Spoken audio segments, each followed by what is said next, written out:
Alors, comment est-ce que vous pouvez commencer à travailler le travail d'autocontrôle avec un chien qui n'en a jamais fait? Vous pouvez vous munir d'un tug, ça c'est de la peau de mouton, les chiens ils adorent, et vous allez commencer à exciter un petit peu votre chien avec. Pas trop au début, l'idée c'est de ne pas trop le faire monter en excitation si c'est la première fois qu'il fait ce jeu. D'accord? Tu prends? On joue un petit peu avec lui, et avant qu'il soit trop en excitation, on va lui demander lâche ou donne. D'accord? Tu lâches? Voilà. Je vous rappelle comment on travaille le lâche ou le donne. Au début, on va leurrer avec une friandise. Tu prends? Au début, on va obtenir une friandise de haute valeur et on va l'approcher du nez du chien. D'accord?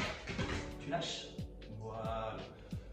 Une fois que c'est à peu près acquis ça, dans un second temps, on va faire la même chose sans la friandise, juste en leurrant. D'accord? Tu prends? D'accord. Tu donnes? Super. Une fois qu'il a donné, on n'oublie pas de quand même récompenser. Et oui, sinon c'est de l'arnaque.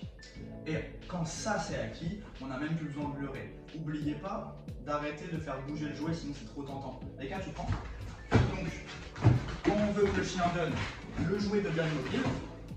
C'est intéressant. Et ensuite, d'accord, tu donnes? Tu donnes? Voilà, super. Quand ces étapes-là sont bien acquises, vous pouvez commencer à travailler. On reprend. Tu prends?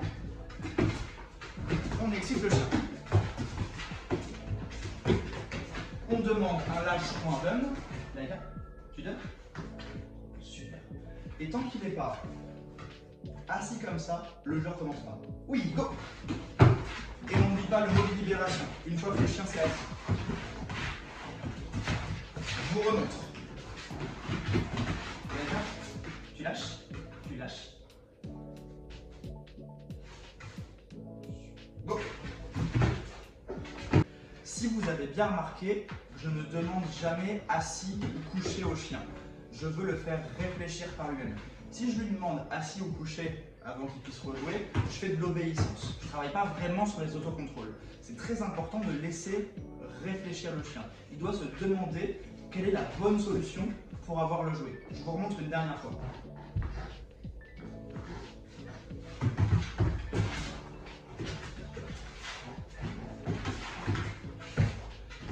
Tu lâches? Tu lâches?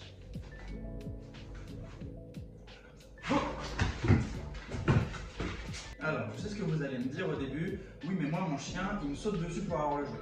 C'est pour ça que c'est très important, quand on commence au début, de vraiment anticiper ce truc et de prendre le jouet comme ça pour pas que le chien choque. On attend qu'il réfléchisse. Là, il se demande comment je fais pour avoir le jouet. Et on ne dit rien. Là, elle réfléchit, elle fait un tour que je lui ai appris, mais c'est pas ce que je lui demande, donc on recommence. Voilà, c'est ça. Go! Super. Tu lâches? Très bien, ma puce. Quand vous allez faire ça, il est possible au début que votre chien frustre, qui vous aboie dessus, qui s'énerve, qui vous saute dessus. C'est à ce moment-là qu'il ne faut pas lâcher. Vous prenez le jouet, vous le mettez contre vous, vous vous retournez.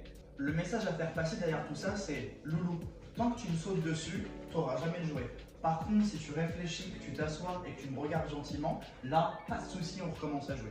C'est comme ça qu'on apprend à un chien à redescendre en énergie. C'est un jeu qu'on appelle un jeu d'autocontrôle et c'est très bien pour la gestion émotionnelle. Si c'est déjà trop facile pour votre chien, vous pouvez vous amuser à faire ça accroupi. Parce que accroupi, c'est carrément plus tentant pour lui de vous sauter dessus. Exactement le même principe. Tu prends?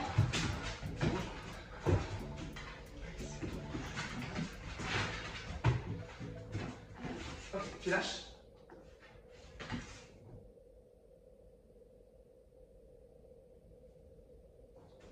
Oui! Voilà. Est-ce que vous avez vu le temps de réflexion qu'elle a eu? Elle était devant moi et pendant plusieurs secondes, elle m'a regardé en se demandant qu'est-ce que je dois faire. Je n'ai pas dit un mot, je l'ai laissé réfléchir et au bout de quelques secondes, elle s'est couchée, elle a trouvé la solution toute seule et donc j'ai récompensé pour ça. Ça sera beaucoup plus efficace que si vous demandez à votre chien assis, couché. Parce que quand vous faites ça, vous faites de l'obéissance. Et l'obéissance, ce n'est pas l'idéal pour avoir un chien qui apprend à se gérer tout seul. Voilà, merci beaucoup.